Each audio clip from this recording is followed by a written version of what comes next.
lagi sama saya. Ini kami mau goes bareng sambil latihan cadence sama power dalam satu rute. Jadi ceritanya di tempat tinggal saya itu ada rute namanya Tour de Gawok yang bikin tetangga saya. Rutenya itu sejauh 30 kilo. Nah, kemudian saya sama tetangga-tetangga itu sering latihan di sini.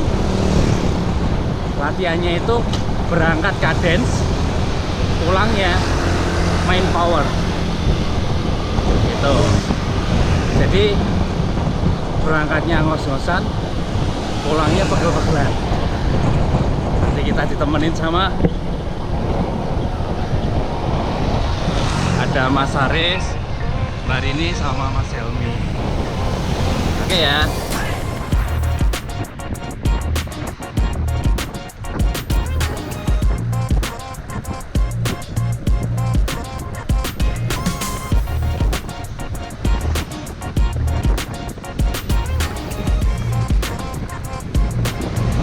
Jadi cadence itu seberapa banyak putaran kita dalam hitungan menit.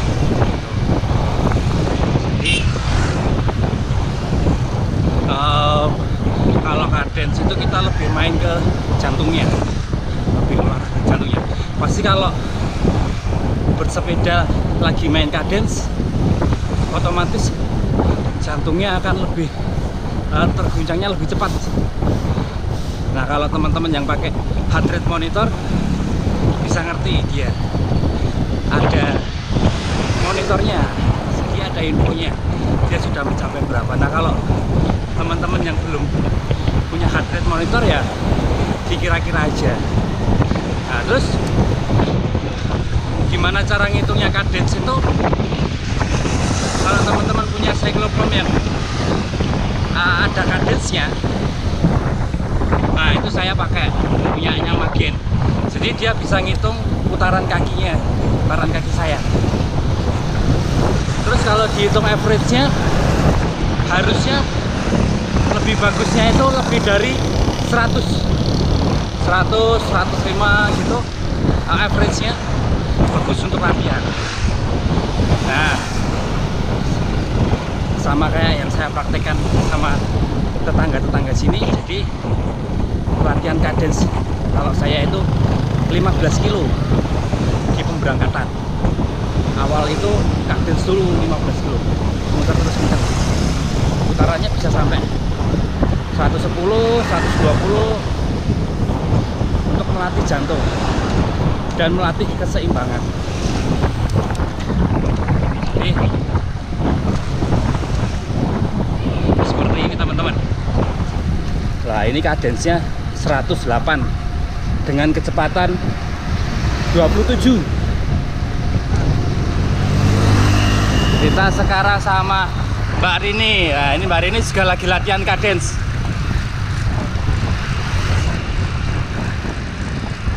Putarannya berapa Mbak Rini? 96. Nah, 96 itu di angka aman untuk latihan.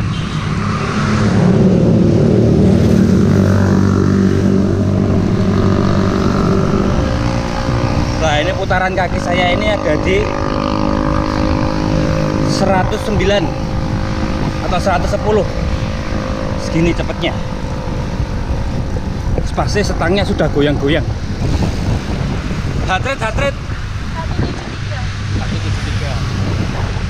Heart rate-nya 173. Jadi teman-teman, memang kalau latihan cadence itu heart rate-nya pasti bakal lebih naik. Dan kalau lagi latihan itu tidak peduli berapa speednya. Ya jangan pelan-pelan banget lah, cukupnya. Cuman yang disapa itu adalah putaran kakinya, cadence. Gitu ya. Nah, kami biasanya latihannya di jalur lambat kayak gini. Ini di Kartosuro, depan Kopassus. Masih di kilometer 8.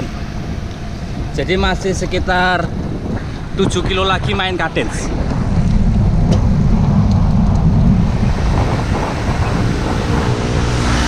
Nah ini juga 100 teman-teman. Berapa Mas Aris? Hah? Cadence. Nah 100. 107. Oh ya teman-teman, jadi kalau main cadence itu rasio gearnya, perbandingan gearnya itu nggak harus depannya kecil terus belakangnya kecil juga, nah, gitu nggak harus. Jadi misalnya depannya pakai 34 nih, kemudian belakangnya disesuaikan biar dapat 100, nggak harus pakai depan gear kecil.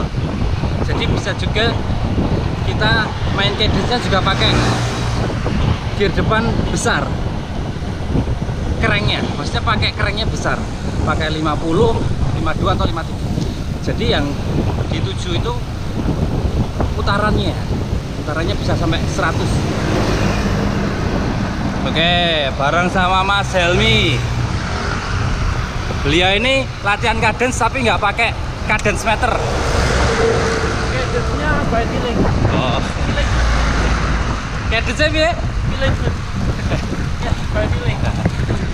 Nah, jadi buat teman-teman yang belum punya cadence meter seperti Magen atau yang lainnya, bisa latihan dengan cara Cadence by feeling. oh, cadence by feeling. Kalau menurut saya bisa lihat teman depannya atau dikira-kira sendiri putarannya, yang penting cepat.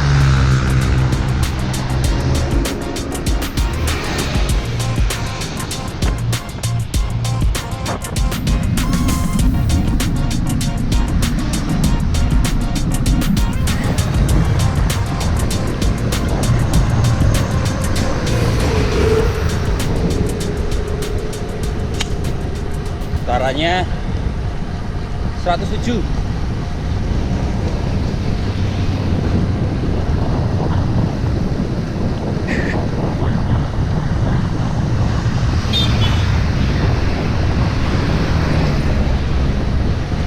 Nah, ini 120 teman-teman.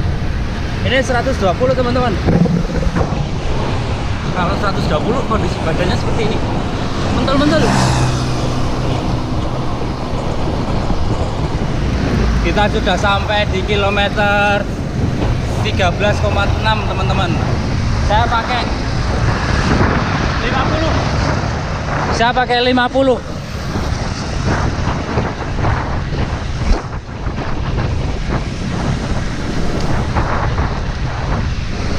Jadi main cadence itu nggak harus gear depan kecil. Pakai 50 kayak gini juga bisa latihan cadence. Terus saya itu kalau bersepeda lebih seneng main cadence. 80% saya main cadence karena menghemat tenaga dengkul, menghemat power.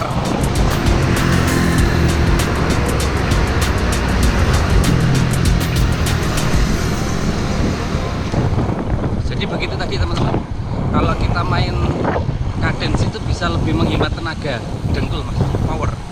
Jadi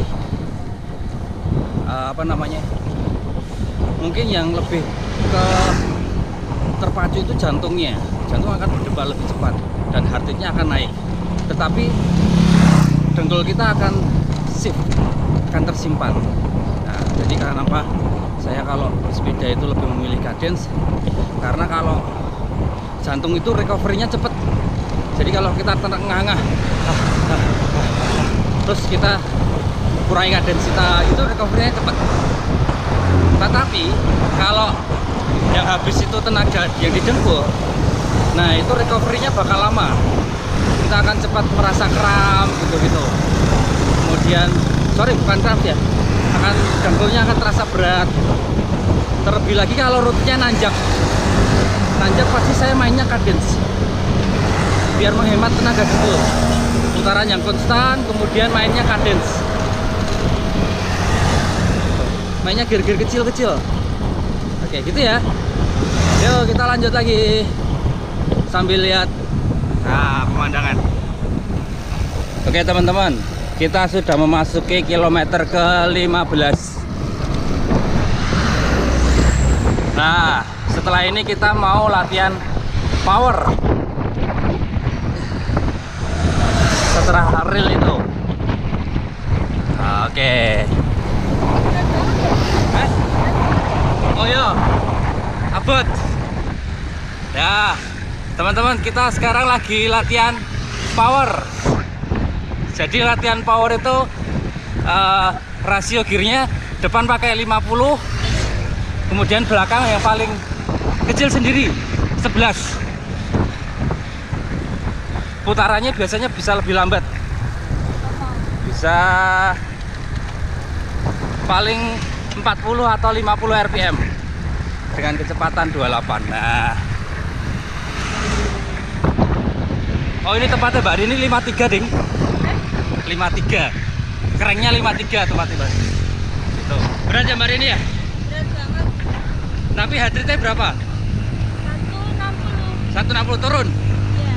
Nah, jadi gitu teman-teman, kalau kita main power itu heart rate-nya pasti bakal lebih turun, lebih aman. Tapi dengkul kita pasti terasa berat. Abot Mbak? Berat banget.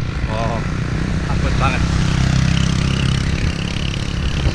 Pasti terasa lebih berat. Nah, fungsinya untuk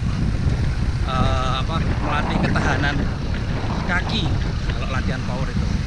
Dan kalau saya sarankan hanya untuk kebutuhan khusus, misalnya jalan datar, kemudian trek datar atau mungkin turunan. Kalau kita main power, kalau tanjakan jangan sekali-kali main power, nanti nggak tanjak malah gelundung ya Mbak ya. Nah ini spesialis Ales. Ales tidak sprint. Kalau sekarang lagi tidak sprint teman-teman, biasanya beliau sprint.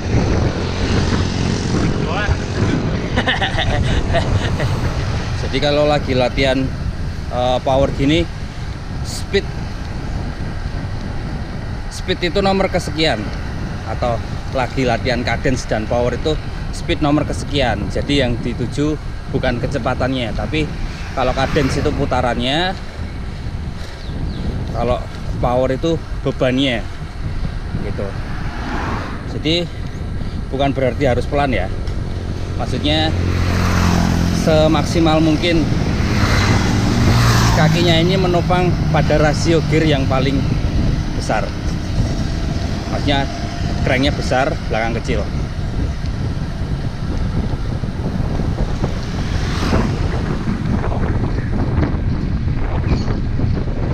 Ini saya pakai crank 50, kemudian sprocketnya 11. Nah, kemudian putaran kakinya itu 50, menghasilkan speednya 30, hampir 28-30.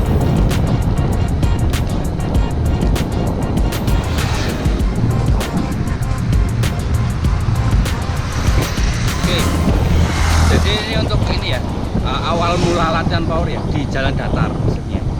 Jadi kebetulan yang saya lewati ini jalannya datar,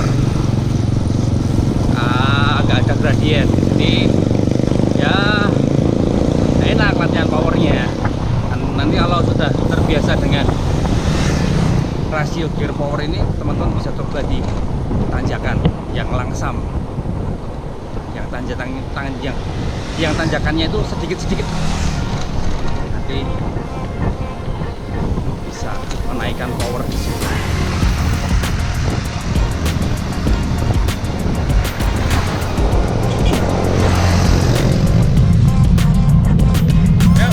Ya teman-teman, jadi nanti latihannya itu ada sesi sprint. Kalau di Strava itu segmennya namanya sprint TDGWK, itu jalur sprint terakhir. Nanti mau sprint sama Mas Aris ya, Mas Aris ya? Ya.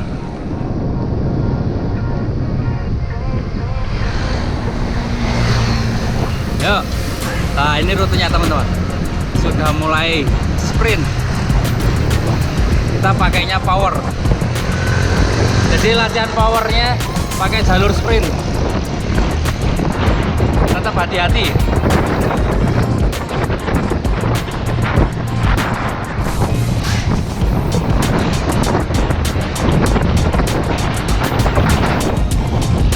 Kita ada di 43 KPJ.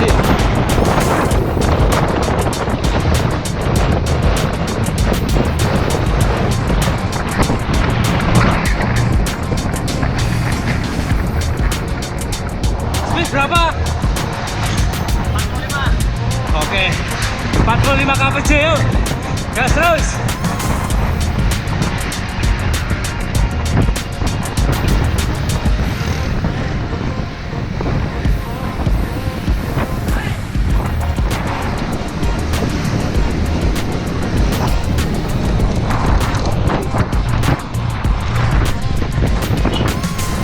Wah, selesai. Sprintnya diakhiri dengan tikungan. Sudah finish. Finishnya ada di Jalan Gentan, balik ke perumahan. Jadi tour de GWK itu biasanya durasinya 1 jam tanpa non-stop, berapapun speednya. Nah, latihannya seringnya di situ, jadi bisa ngira-ngira selama 3 kilo itu hari ini misalnya tempuh 50 menit, kemudian besok lagi 49 menit, kemudian besoknya lagi 55 menit. Nah, di situ bisa dikoreksi kenapa bisa lebih cepat dan kenapa bisa lebih berkurang kecepatannya, durasi waktunya. Oke, sampai ketemu lagi ya. Wassalamualaikum.